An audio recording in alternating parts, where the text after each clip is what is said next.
बोलिए भारत माता की। भोजन की व्यवस्था रखी है नहीं रखी है?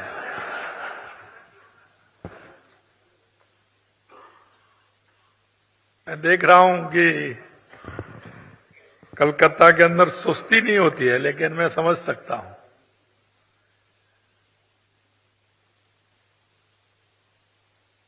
बोलिए भारत माता की, भारत माता की, भारत माता की, खाटू श्याम की, सालासर बालाजी की, जीण माता की, करणी माता की, मेहंदीपुर बालाजी की, सामरिया सेठ की, श्रीनाथ जी भगवान की, बंसी वाले की, आप सभी की। आज के इस प्रवासी राजस्थान मीट कार्यक्रम में मंच पर विराजमान कैबिनेट में मेरे साथी नगरीय विकास मंत्री श्रीमान जावर सिंह जी खर्रा साहब, हमारे सैनिक कल्याण बोर्ड के अध्यक्ष पूर्व विधायक श्रीमान प्रेम सिंह जी बाजौर साहब, हमारे पूर्व सांसद पूर्व मंत्री सुभाष महेरिया जी, हमारे इस राजस्थान फाउंडेशन के इस कोलकाता चैप्टर के अध्यक्ष संतोष कुमार राजपुरोहित जी, हमारे प्रमुख सचिव उद्योग एवं वाणिज्य आलोक गुप्ता जी, अध्यक्ष India humanity foundation Shekhar Mehta ji, प्रबंध निदेशक Titagarh rail system limited Umesh Chaudhary ji, प्रबंध निदेशक बांगुर समूह श्रीमती अलका बांगुर जी, अध्यक्ष पैटर्न समूह एचपी बुधिया जी, सीआईआई पूर्वी क्षेत्र के अध्यक्ष शाश्वत गोयनका जी, सालासर मंदिर से हमारे प्रकाश पुजारी जी, बबलू पुजारी जी, खाटू श्याम के हमारे प्रताप जी, हमारे लखोटिया जी, नितिन जी और हमारे सभी अधिकारीगण और इस कार्यक्रम में आए मेरे पूजा योग बुजुर्गों, नौजवान दोस्तों और माता और बहनों, सबसे पहले तो मैं इस चैप्टर में आप सभी को आने के लिए बहुत बहुत अभिनंदन करता हूं, स्वागत करता हूं। मित्रों, आज मैं यहां फ्लाइट से लगभग 2-पौने 2 घंटे में पहुंचा, लेकिन मुझे ऐसा ही नहीं लग रहा कि मैं राजस्थान से बाहर हूं। मुझे अनुभव यह हो रहा है कि मैं अब भी राजस्थान के अंदर हूं, क्योंकि जब मैं देख रहा था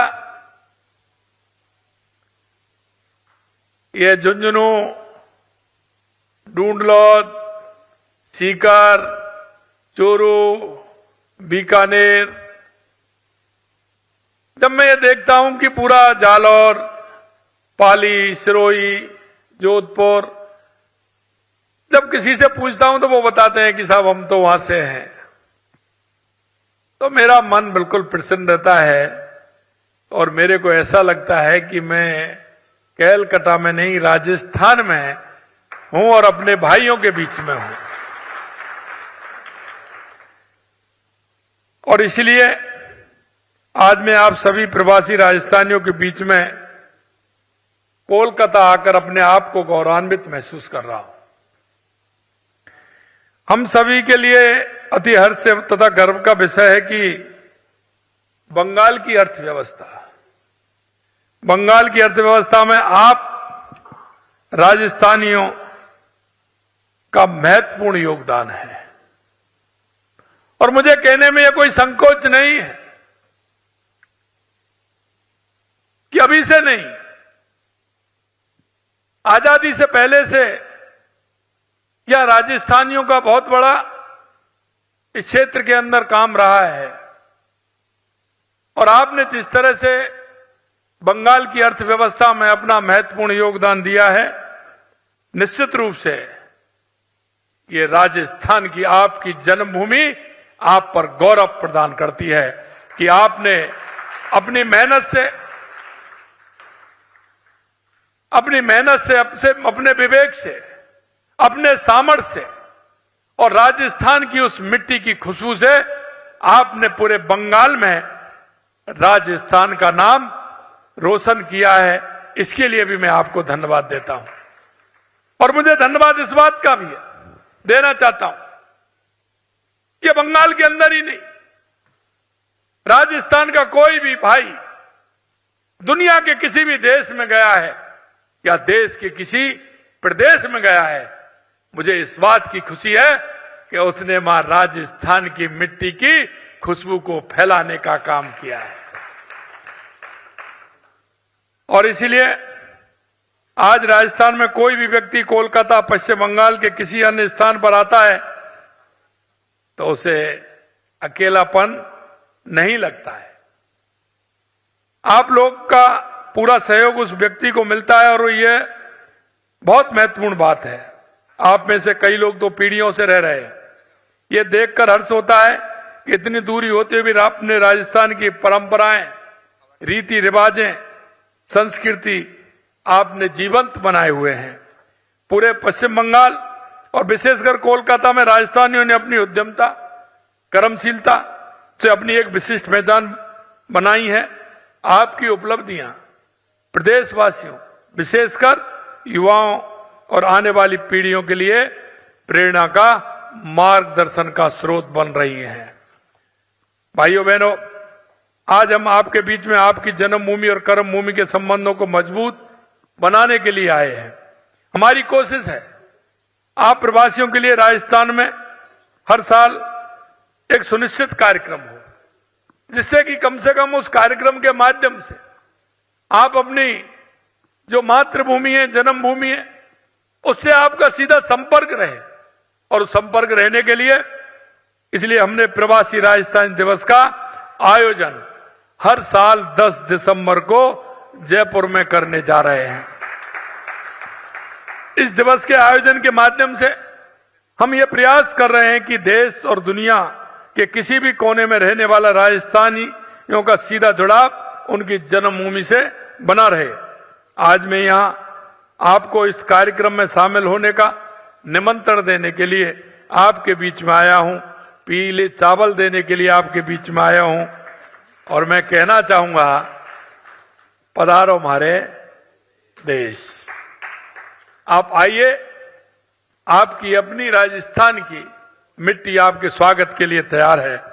हम जानते हैं कि आप अपनी जन्मभूमि को भूले नहीं हैं और नियमित रूप से राजस्थान आते जाते हैं, लेकिन हम चाहते हैं कि यह संबंध और प्रगाढ़ बने और अपनी कर्मभूमि के साथ अपनी जन्मभूमि के विकास में आप भी अपनी भागीदारी निभाएं। मिट्टी का जो प्यार है, जो दुलार है, वो हमें पूरे साल ऊर्जा देता है। इसलिए साल में 1 से 2 बार आपको परिवार के साथ अपने राजस्थान में आना चाहिए। मैं हैदराबाद गया था। जब मैं हैदराबाद गया तो मेरे एक प्रवासी भाई ने बताया कि साहब, हमारे पिताजी राजस्थान जाने के लिए 15 दिन पहले तैयारी करते थे और हमारे परिवार में बड़ी उत्सुकता रहती थी कि पिताजी को जब हम कहीं और जाते हैं तो कहते हैं पिताजी चलिए, तो पिताजी मना कर देते हैं। लेकिन राजस्थान जाने के लिए वो इतने तत्पर होते थे कि 15 दिन पहले तैयारी करते थे और वहां जाने से पहले फोन करते थे, मैं आ रहा हूं, मैं आ रहा हूं। किसी भी जहां रिश्तेदारी है, मिलने वाले, उन सबको फोन करते थे और वो इस तरह तैयार होके जाते थे और कह के जाते थे कि मैं 5 दिन में आ रहा हूं, लेकिन वो राजस्थान से 15 दिन में लौट करके आते थे। उन्होंने कहा, हम ये ऐसी क्या बात है? लेकिन जब उन्होंने बताया कि आज हम उस बात को अनुभव कर रहे हैं कि हमारे पिताजी मां क्यों जाते थे, उनका ऐसा क्या लगाव था कि वो साल भर के लिए पूरी तरह से ऊर्जा लेकर के आते थे और वो आकर के जो काम करते थे, क्योंकि राजस्थान की मिट्टी में उसकी संस्कृति, उसके विचार, अपनापन, जन भावना, जनता की सेवा, सामाजिक सरोकार के कार्य उनके मिट्टी में हैं। और इसीलिए मैं आपसे कहना चाहता हूं मेरे भाई और बहनों, मैं यहीं की नहीं बात कर रहा, कोलकाता की या बंगाल की, जहां भी मैं जाता हूं मेरा राजस्थानी भाई सामाजिक उन कार्यों से जुड़ करके रहता है। चाहे वो गौशाला का कार्य हो, चाहे वो मंदिर निर्माण का कार्य हो, धर्मशाला निर्माण का कार्य हो, चाहे कोई चिकित्सालय का कार्य हो, विद्यालय का कार्य हो, जहां सामाजिक क्षेत्र के जो कार्य होते हैं, पूरे देश में जहां भी हमारा प्रवासी भाई है वो इनमें आगे बढ़ करके उस काम करने वाले प्रदेश में भी काम करता है और अपनी मातृभूमि के लिए भी काम करता है। इसके लिए भी मैं आपको बहुत बहुत धन्यवाद देना चाहता हूं। इसलिए अगर अपनी जन्मभूमि से मातृभूमि में अपने परिवार को जोड़ दिया तो समस्याओं का समाधान अपने आप, कई समस्याओं का समाधान हो जाता है। आज आप देख रहे हैं कि प्रवासियों को अपनी मातृभूमि से जोड़कर रखने के लिए आज राजस्थान फाउंडेशन के 26 चैप्टर देश और विदेश में काम कर रहे हैं। आपकी भागीदारी से हम राजस्थान के सामाजिक और आर्थिक क्षेत्र में विकास के नए आयाम स्थापित कर सकते हैं और राज्य को विकसित, खुशहाल और देश में अग्रणी राज्य बनाने के संकल्प को साकार कर सकते हैं। आज का यह समारोह एक केवल औपचारिक कार्यक्रम नहीं है, बल्कि यह एक संकल्प और साझेदारी का अवसर भी है। कर्मभूमि के साथ अपनी मातृभूमि से जुड़ने के लिए मैं आप सभी को आमंत्रित करता हूं और आपने जो अनुभव और सफलताओं को अपनी मातृभूमि के राजस्थान के साथ भी साझा कीजिए। राज्य के विकास में अपना सक्रिय भूमिका आप निभाएंगे, ऐसा मुझे विश्वास है। मैं आपको एक छोटा सा उदाहरण देना चाहता हूं, क्योंकि हमें पता है राजस्थान के अंदर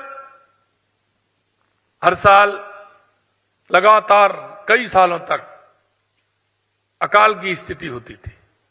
सबसे ज्यादा राजस्थान में आवश्यकता है तो किस बात की है, आपसे पूछना चाहता हूं। तो परेशानी है राजस्थान में, दादा बता रहे हैं, क्योंकि उनका अनुभव है। सबसे ज्यादा राजस्थान में पानी की परेशानी थी, लेकिन मेरे भाइयों बहनों मैं कहना चाहता हूं दूसरी बिजली भी है। लेकिन मैं आपसे कहना चाहता हूं, देश के यशस्वी प्रधानमंत्री नरेंद्र मोदी जी के नेतृत्व में हमारे इन 2 सालों में राजस्थान में हर जिले के लिए पानी की व्यवस्था की काम जो हमने किया है वो आप देख सकते हैं। क्या हमारे राम जल सेतु योजना ERCP के माध्यम से राजस्थान के हमारे 17 जिले हों, चाहे हमारे यमुना समझौता जो हमने किया है उसकी DPR बन के तैयार हो गई है, चाहे हमारा जो शेखावाटी का इलाका, हमारा सीकर, चूरू, झुंझुनू के लिए हमने यमुना समझौता करके उसको भी पानी की व्यवस्था हो रही है। यही नहीं, हमारी इंदिरा गांधी गंगा नहर जो महाराजा गंगा सिंह जी ने जब वो निकाली थी, गंगा नहर और इंदिरा नहर, राजस्थान नहर के नाम से जानते थे लेकिन उसको इंदिरा गांधी नहर किया है। उस राजस्थान नहर और गंगा नहर के लिए जो उन्होंने काम किया, हमने इस बार पहले बजट में 4,500 करोड़ रुपए देकर के हमारा हनुमानगढ़, गंगानगर, बीकानेर, फलौदी, नागौर, जैसलमेर और बाड़मेर तक हमारा पानी पहुंचे, इसके लिए उसकी हमने व्यवस्था की। इसी तरह आपने देखा होगा, क्योंकि हमारे जो प्रधानमंत्री जी हैं 2003 में गुजरात के पहली बार जब मुख्यमंत्री बने थे, उन्होंने वहां नर्मदा का पानी लेकर के आए थे गुजरात के अंदर, और गुजरात और राजस्थान की सीमा एक है। लेकिन मैं धन्यवाद देना चाहता हूं माननीय प्रधानमंत्री जी को, उनकी जो बड़ी सोच थी, और उन्होंने उस सोच से, क्योंकि राजस्थान ने नर्मदा का पानी मांगा नहीं था, लेकिन उनके मन में यह टीस थी कि जब मैं गुजरात के अंदर पानी ले जा रहा हूं तो मेरा पड़ोसी राज्य भी है, उनके 2-3 जिले हैं जिनमें पानी की व्यवस्था ठीक प्रकार से नहीं है, उन्होंने उस समय हमारे बाड़मेर और जालौर के लिए नर्मदा का पानी देने का काम किया था। आज उसको भी हम आगे बढ़ाते हुए हमारे पानी को वहां दे रहे हैं। आपने देखा होगा हमारी देवास स्कीम, जो आधा पानी हमारा उदयपुर की जो हमारी अरावली की पर्वतमाला है उनसे हमारा आधा पानी अरब सागर की तरफ चला जाता था, वो हमारे काम नहीं आता था। आधा पानी हमारा हिंद महासागर की तरह इधर आता था, वो हमारा काम आता था। लेकिन जो पानी खराब था वो काम नहीं आता था, उसको हमें एनीकट बना करके, हमने टनल बना करके उस पानी को भी हमने इधर लिया है। उसका काम भी हमारा प्रारंभ हो गया है, जिससे अगर वो पानी हमारा आएगा तो उदयपुर के लिए, राजसमंद के लिए, चित्तौड़ के लिए, भीलवाड़ा के लिए अगर अच्छी बारिश होती है तो वो बीसलपुर बांध में आएगा तो उसे अजमेर को भी लाभ होगा। हमारे इन जो ईआरसीपी के हमारे जिले हैं उनमें भी उसका पानी आएगा, तो उसके लिए भी हम काम कर रहे हैं। हम ब्राह्मणी नदी के माध्यम से राणा प्रताप सागर से पानी लेकर के हमारा बीसलपुर में आ रहे हैं, जिससे किसी तरह की कोई परेशानी नहीं हो। हमने एक रोड मैप बनाया राजस्थान के अंदर, हर जिले के अंदर पानी की व्यवस्था कैसे हो सकती है। हमें कृषि के लिए भी पानी चाहिए तो उद्योग के लिए भी पानी चाहिए, पीने के लिए भी पानी चाहिए तो हमारे पशुधन के लिए भी पानी चाहिए। ये सारी योजना हमने राजस्थान के अंदर बनाई और उस पर हमारा काम प्रारंभ हो गया है। इसके लिए मैं देश के यशस्वी प्रधानमंत्री नरेंद्र मोदी जी को बहुत बहुत धन्यवाद देना चाहता हूं कि उन्होंने उसका शिलान्यास भी कर दिया और वो हमारा काम भी प्रारंभ हो गया। और जब मन से काम करते हैं तो ईश्वर की कृपा भी रहती है। और आप देख रहे हैं कि 2 साल से लगातार राजस्थान के जितने एनीकट, बांध, सरोवर, तालाब थे वो पूरी तरह से फुल भरे हुए। ये हमारे ऊपर वाले की कृपा भी हमारे ऊपर है। आप देख सकते हैं बिजली के क्षेत्र में जो हमने काम किया है, क्योंकि वहां भी हमारे सूर्य भगवान की हमारे ऊपर कृपा है और हमारे क्षेत्रफल की दृष्टि से हम राजस्थान हमारा देश में पहला प्रदेश है, इसलिए जमीन भी हमारे पास है। तो आप देख रहे हैं लगातार सोलर में हमारा कितना काम हो रहा है। और हमने कहा था राजस्थान के किसानों से भी कहा, उद्योगपतियों से भी कहा, राजस्थान के किसानों से हमने कहा कि हम आपको दिन में बिजली देंगे, पूरी बिजली देंगे। और आपको मैं विश्वास दिलाना चाहता हूं, पिछले 22 महीनों में राजस्थान में 22 जिलों में हम किसान को दिन में बिजली देने का काम हमने प्रारंभ कर दिया है। और 2027 तक हम किसान को दिन में बिजली देंगे, पूरी बिजली देंगे, उद्योग को पूरी बिजली देंगे, उपभोक्ता को 24 घंटे बिजली देंगे। उसके क्षेत्र में भी लगातार देश के यशस्वी प्रधानमंत्री नरेंद्र मोदी जी के नेतृत्व में लगातार काम हो रहा है। अभी हमारी ट्रांसमिशन लाइनें हैं, उसकी भी आवश्यकता हमें पड़ रही है, क्योंकि देश के अंदर ऊर्जा के क्षेत्र में राजस्थान आत्मनिर्भर भी बनने वाला है और अपने ही प्रदेश में नहीं दूसरे प्रदेशों में बिजली देने वाला भी है। और हमारा किसान भी अन्नदाता के साथ साथ ऊर्जादाता भी हमारा बन रहा है, क्योंकि हम उसके यहां भी सोलर के माध्यम से उसको बिजली दे रहे हैं और बची कुची बिजली को हम लेंगे, इसलिए वो अन्नदाता भी रहेगा और ऊर्जादाता भी बनेगा। लगातार हमारी सरकार इस क्षेत्र में हमारी काम कर रही है। मैं आपको ये कहना चाहता हूं, हम चाहते हैं कि आप प्रदेश के निवेश अनुकूल वातावरण का लाभ उठाएं, चाहे वो शिक्षा का क्षेत्र हो, स्वास्थ्य का क्षेत्र हो, इंफ्रास्ट्रक्चर का विकास हो या कोई भी क्षेत्र हो। आप हर क्षेत्र में निवेश कर सकते हैं और अपने व्यापार का विस्तार राजस्थान में कर सकते हैं। अपने पैतृक गांव, कस्बों, शहरों, राज्य के विकास में अपना सहयोग राजस्थान को विकास की नई ऊंचाइयों पर ले जाएगा। आपकी सलाह, आपके अनुभव, आपका निवेश और आपका योगदान हमारे लिए महत्वपूर्ण है। और मैं कई क्षेत्रों में मैं आपको ये भी बताना चाहता हूं कि धीरे धीरे राजस्थान उन क्षेत्रों में भी आगे बढ़ रहा है। और मैं हमेशा कहता हूं राजस्थान के अंदर काम करने की बहुत गुंजाइश है। आप किसी भी क्षेत्र में आ सकते हैं राजस्थान में, किसी भी क्षेत्र में आप आएंगे, अपना मन बनाएंगे, जहां काम आप यहां करते हैं वो काम वहां भी कर सकते हैं।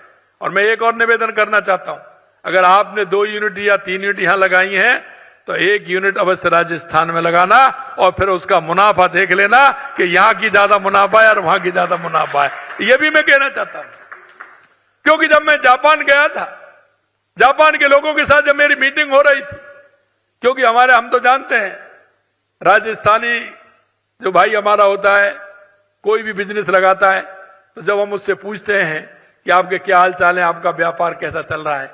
हाँ साहब चल रहा है, हो रही है कार्रवाई, चल रहा है ये कहता है, लेकिन वो ये नहीं कहता कि नहीं मेरी हो रही। मैं जब जापान गया तो उन्होंने कहा मेरे से कि साहब हम आपके यहाँ राजस्थान में काम करते हैं, लेकिन हर वर्ष हमें और जो प्रदेशों में हम आपके देश में जो हमने काम कर रखा है, सबसे ज्यादा अगर हमें बचत होती है 3 से 4 गुनी, तो वो राजस्थान में होती है। ये मेरे को जापान के लोगों ने मांगा और इसलिए मैं कहना चाहता हूं। और अगर मैं बंगाल की बात करूं तो मैं कह सकता हूं आपके दुख और दर्द को भी मैं जानता हूं, यहां के व्यापारी के दर्द भी मैं जानता हूं, यहां के लोगों का भी दर्द मैं जानता हूं, क्योंकि मैं यहां पिछली बार जब आया था मैं 2.5-3 महीने यहां आपके बीच में रहा। मैं अधिकतर लोगों को जानता हूं, मैं मिला था सभी से, मुझे पता है। लेकिन मैं आपसे एक ही बात कहना चाहता हूं कि आप आइए राजस्थान में अपनी कोई ना कोई एक यूनिट लगाइए। हमारी सरकार पूरी तरह से आपके साथ है और पूरी तरह से आपके हर कदम पर हमारी सरकार आपके बीच में खड़ी है, यह भी मैं कहना चाहता हूं। मैं अगर बात करूं टेक्सटाइल के क्षेत्र की, तो राजस्थान आज भारतीय वस्त्र उद्योग के अग्रणी केंद्र के रूप में उभरा है।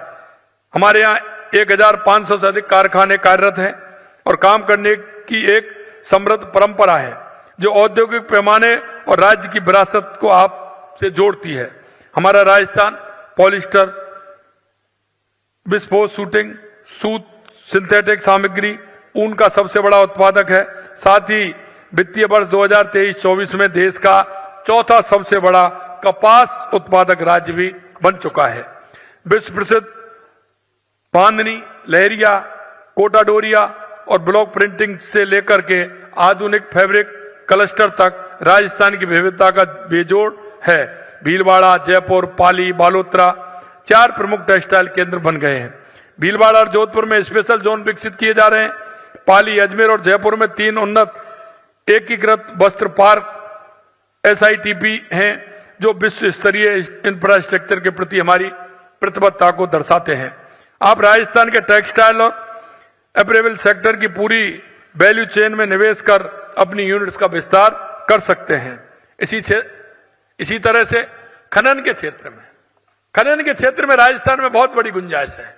और मैं आपको बता दूं, इतना खनिज के प्रकार जो हमारे राजस्थान में निकलते हैं, लगभग 85 प्रकार के खनिज राजस्थान में हैं।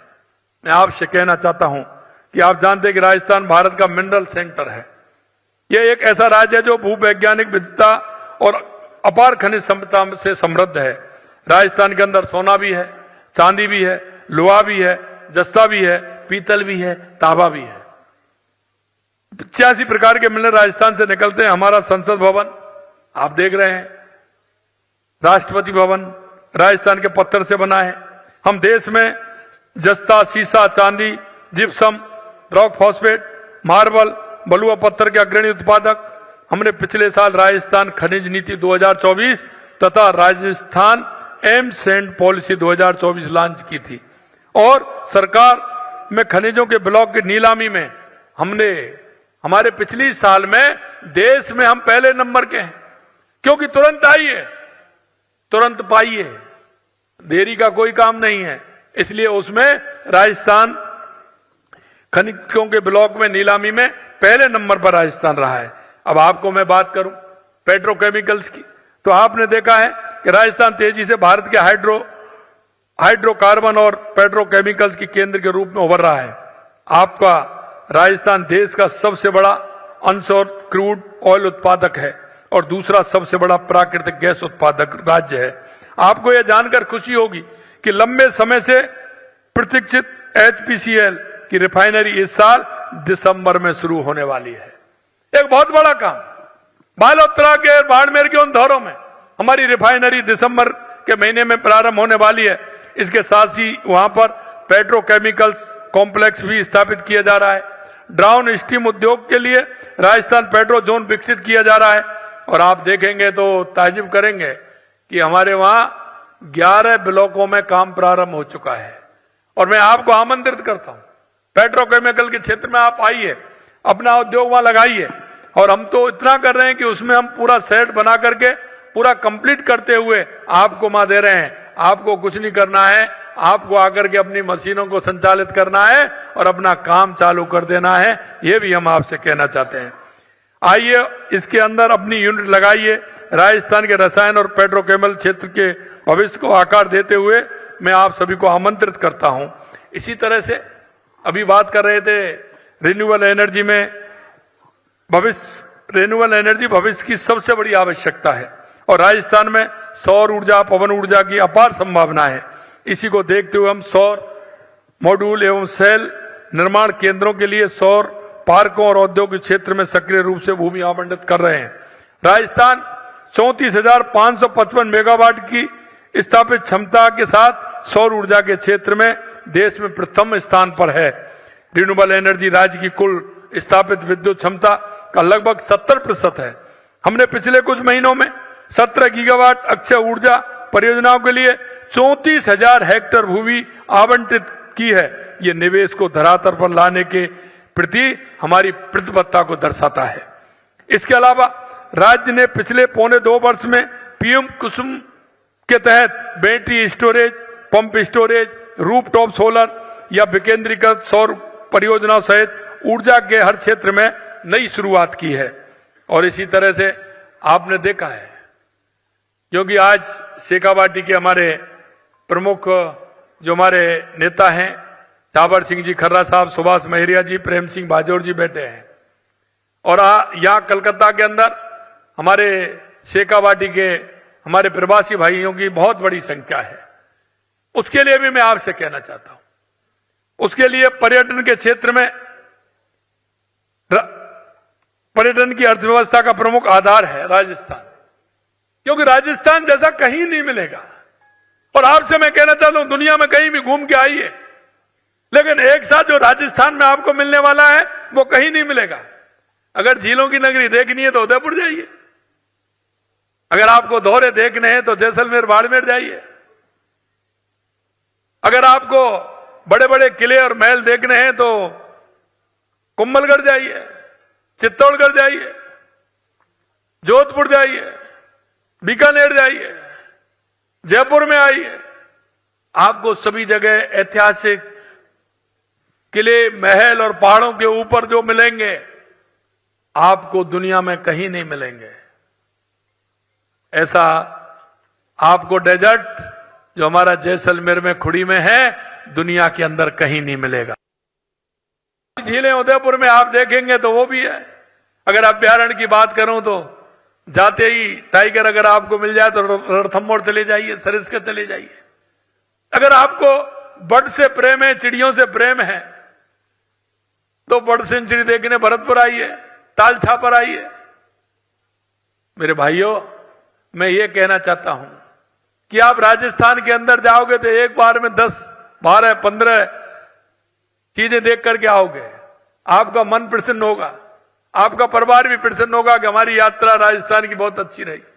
ये आप भी आइए और यहां के लोगों को लेकर के भी आइए, क्योंकि पर्यटन के क्षेत्र में भी अर्थव्यवस्था का प्रमुख आधार है। पूरी दुनिया में पर्यटक राजस्थान आते हैं और पूरे वर्ष पर्यटक आते हैं। वहां सर्दी गर्मी का कोई मिल नहीं है, आराम से आइए, कोई दिक्कत नहीं होगी। साल 2024 के दौरान राज्य में 2 करोड़ 3 लाख पर्यटक राजस्थान में आए थे। और आपको मैं कहना चाहता हूं, अभी आवश्यकता बहुत है। अभी राजस्थान के अंदर 500 होटलों की आवश्यकता है। हमने स्थान चिन्हित कर दिए हैं। अगर आप रिसोर्ट बनाना चाहते हैं, होटल बनाना चाहते हैं तो उसमें भी आइए।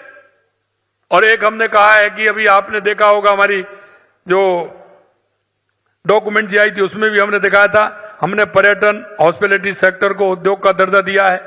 पर्यटन में निवेश बढ़ाने के लिए हमने भूमि आवंटन हेतु न्यूनतम निवेश पहले 100 करोड़ था और 100 करोड़ से हमने घटा करके 50 करोड़ कर दिया है। हमारे यहाँ वाइल्ड लाइफ, वेलनेस, बैंडिंग एवं धार्मिक पर्यटन बढ़ने के कारण होटलों की मांग और तेजी से बढ़ रही है। एक सबसे बड़ी बात है हमारा धार्मिक पर्यटन। अगर आप देखोगे 25 किलोमीटर पे जाएंगे, बहुत भव्य बड़ा स्थान मिल जाएगा। खाटू श्याम जी जाओगे तो सालासर जी, सालासर जी जाओगे तो जीड़ माता जी, जीड़ माता जी जाओगे तो शाकंभरी जी, शाकंभरी जाओगे तो दादी सती का मंदिर, वहां आगे जाओगे तो करणी माता का मंदिर, आगे जाओगे तो तनोट माता का मंदिर, आगे जाओगे तो रामदेवरा। आप देखेंगे पूरे राजस्थान के अंदर चाहे श्रीनाथ जी, सांवरिया जी, त्रिपुरा सुंदरी जी, जहां भी आप राजस्थान के अंदर जाओगे, इधर आओगे तो मेहंदीपुर बालाजी, इधर आओगे तो गिरिराज जी, उधर जाओगे तो रणथंभौर में हमारे गणेश जी, कहीं केसोरा पाटन में देखिए, द्वारकाधीश देखिए, जहां भी आप जाओगे आपको 25 किलोमीटर पर ऐतिहासिक धार्मिक पर्यटन स्थान भी मिलेगा। और मैं आपसे कहना चाहता हूं उन स्थानों पर भी आप जाएंगे तो आपको अनुभव होगा कि हम एक अच्छे स्थान पर आए हैं। और मैं यही आपसे कहना चाहता हूं कि हमारा धार्मिक पर्यटन है, हर 25 किलोमीटर पर बदलता है, आप जाइए, उसका भी आनंद लीजिए। इसलिए तीर्थ स्थलों और उसके आसपास की जगहों में स्वच्छता, आवास, सड़क, आधारभूत सुविधाओं के विकास पर विशेष ध्यान हम दे रहे हैं। और विशेषकर जो मैं आपसे जिक्र कर रहा था शेखावाटी, देखिए मेरे भाई और बहनों, आप सभी जानते हैं क्योंकि आप अधिकतर शेखावाटी से अपना संबंध रखते हैं। आप बिल्डिंग बना सकते हैं, बड़ी बड़ी इमारतें बना सकते हैं, लेकिन शेखावाटी की जो हवेलियां आज हमारी विरासत के रूप में खड़ी है वो आप नहीं बना सकते। इसलिए मैं आपसे कहना चाहता हूं आप उनके मालिकों को देखिए, जो उनके रहने वाले हैं, ओनर को देखिए और आइए, उनको ठीक प्रकार से व्यवस्थित करिए और वहां उस टूरिस्ट को आगे बढ़ाइए। ग्रामीण टूरिस्ट आपका बढ़ेगा और उन शेखावाटी की हवेलियां हमारी धरोहर है। और देश के यशस्वी प्रधानमंत्री नरेंद्र मोदी जी कहते हैं विकास और विरासत साथ साथ चलनी चाहिए। मेरे भाइयों, मैं यही कहना चाहता हूं कि हमारी उन हवेलियों को संवारने का काम हमारे प्रवासी भाई कर सकते हैं, क्योंकि वो ऐसे कई लोग हैं। अभी हमारे बता रहे थे कि हम 200 साल पहले आ गए, और मैं पिछली बार जब मैं आया था तो मैंने आपसे एक वायदा भी किया था और उसके लिए हमने काम भी किया है। हमने एक अधिकारी को एक प्रदेश में लगाया भी रखा है।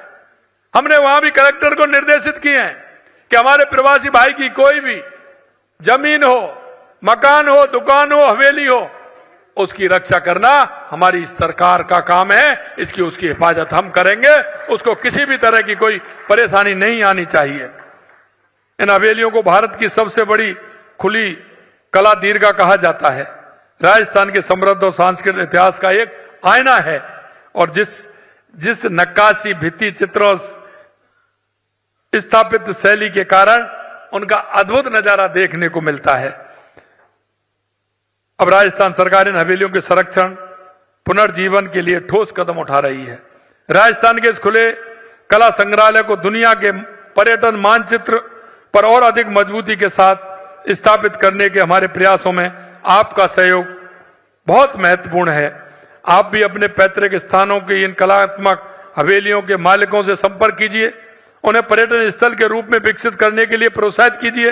इन ऐतिहासिक संपत्तियों को सहेजने, हेरिटेज होटलों, eco friendly resorts, luxury stay के रूप में विकसित करने के लिए आगे आइए।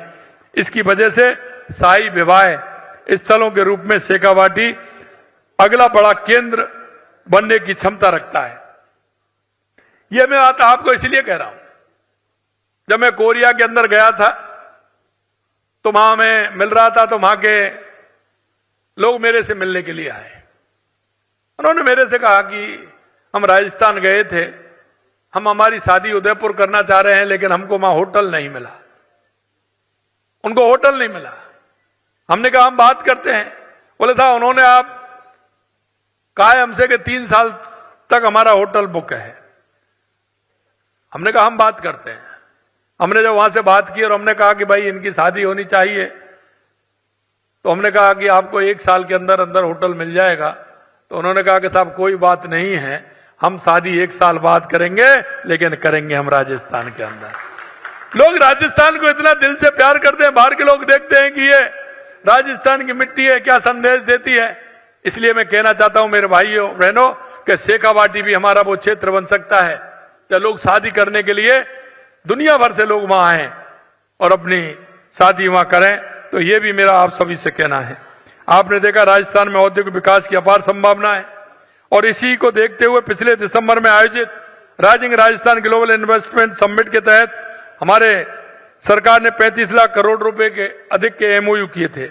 आपको ये जानकर प्रसन्नता होगी, इसमें लगभग 20% यानी 7 लाख करोड़ रुपए के एमओयू धरातल पर आ चुके हैं। राइजिंग राजस्थान के 1 वर्ष पूरा होने तक हमने लक्ष्य लिया है कि हमारा 15 दिसंबर को हमारा पूरा हो रहा है। 10 दिसंबर को हमने 9 दिसंबर 10 दिसंबर को एमओयू किए थे। जब तक हम हमारा 25% एमओयू धरातल पर उतारने का काम हम करेंगे। मैं आपको कहना चाहता हूं मेरे भाइयों कि हमारी सरकार निवेशकों को सिर्फ आमंत्रित नहीं कर रही बल्कि उन्हें हर तरह की सुविधा भी उपलब्ध करा रही है। इसके लिए हमने अर्थव्यवस्था के प्रत्येक प्रमुख क्षेत्र को कवर करते हुए 20 से अधिक प्रगतिशील नीतियां भी हमने लागू की हैं। ये नीतियां मिलकर विकसित राजस्थान 2047 के हमारे विजन को सामने रखती हैं, जो रोजगार और सतत विकास पर जोर देती हैं। भाई बहनों, हमारी सरकार उद्यमियों की व्यवसाय की जरूरतों को समझती है और इसलिए नई राजस्थान निवेश प्रोत्साहन योजना रिप्स लागू की गई है, जो निवेशकों को वित्तीय प्रोत्साहन का सबसे आकर्षक पैकेज प्रदान करती है। ये नीति राज्य में आर्थिक विकास, रोजगार को गति देने की हमारी प्रतिबद्धता पर फोकस करती है। ये निवेश नीति ग्रीन डेवलपमेंट, निर्यात संवर्धन और स्किल डेवलपमेंट की हमारी प्रमुख प्राथमिकताओं पर जोर देती है।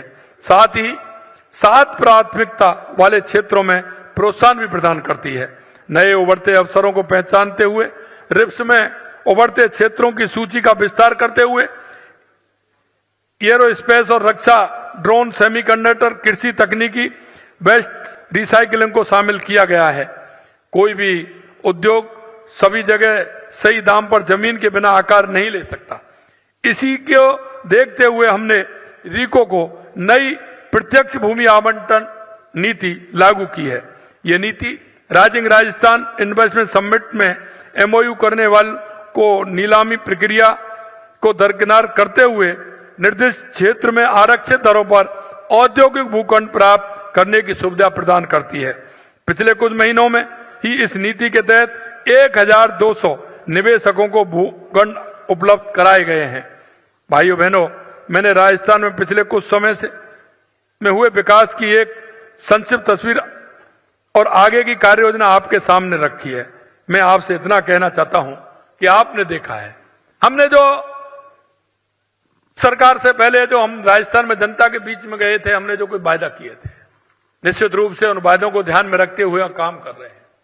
हमने हमारे युवाओं को जो वायदा किया था कि हम आपको 5 साल में 4 लाख नौकरी देंगे, हमने अभी 92,000 नौकरियां दी हैं। 1.5 लाख पाइपलाइन में आगे और निकल रही हैं। हम आपको विश्वास दिलाते हैं कि आने वाले समय में राजस्थान के युवाओं को 4 लाख नौकरियां हम सरकारी क्षेत्र में, 6 लाख नौकरियां हम प्राइवेट सेक्टर में देने का काम करेंगे और इसीलिए लगातार हम काम कर रहे हैं। यही नहीं, हमने कहा था राजस्थान का युवा परेशान रहता था क्योंकि उसके पेपर लीक हो जाते थे। हम आपको विश्वास दिलाते हैं, राजस्थान में 2 साल के अंदर एक भी पेपर लीक नहीं हुआ। ये हमारी प्रतिबद्धता है। हम आपसे आग्रह करते हैं कि 10 दिसंबर को प्रवासी राजस्थान दिवस में पधारें। आपके अपने राज्य राजस्थान के विकास में जिस ढंग से सहयोग कर सकते हैं वो करें। कर्म भूमि से जन्मभूमि के हमारे अभियान में आप सक्रिय भागीदारी निभाएं। अपनी जन्मभूमि के साथ अपने संबंधों को प्रगाढ़ करें। राज्य में उपलब्ध असीमित अवसरों में हम आपके निवेश का स्वागत करते हैं और चाहते हैं कि आप राज्य के विकास में साझेदारी बने। एक कर्म भूमि से मातृभूमि में कार्यक्रम राजस्थान के अंदर चल रहा है। देश के यशस्वी प्रधानमंत्री नरेंद्र मोदी जी के नेतृत्व में और माननीय CR पाटिल जी के सानिध्य में एक कर्म भूमि से मातृभूमि जल संचय का कार्यक्रम हमने राजस्थान के अंदर चलाया। मैं आपको आज बड़े विश्वास के साथ कह सकता हूं कि ऐसे हमारे प्रवासी राजस्थान भाइयों ने राजस्थान के 40,000 गांव में वाटर हार्वेस्टिंग के ट्यूबवेल लगाते हुए हमारे उस पानी को संचय करने का काम किया है। और आज मुझे कहते हुए गर्व है कि 13,000 इस तरह के ट्यूबवेल लग गए हैं और वो सभी हमारे प्रवासी भाइयों के माध्यम से ये काम हुआ है। उन्होंने चिन्हित किए हैं, हर जिले में हर गांव को चिन्हित करते हुए वो काम कर रहे हैं। इसलिए मैं उनको आज के इस कार्यक्रम के माध्यम से मैं उन सभी प्रवासी भाइयों को भी धन्यवाद देना चाहता हूं। आपके विकास की मंजिल आपका राजस्थान है और आपकी सफलता में हर कदम हम आपके साथ हैं।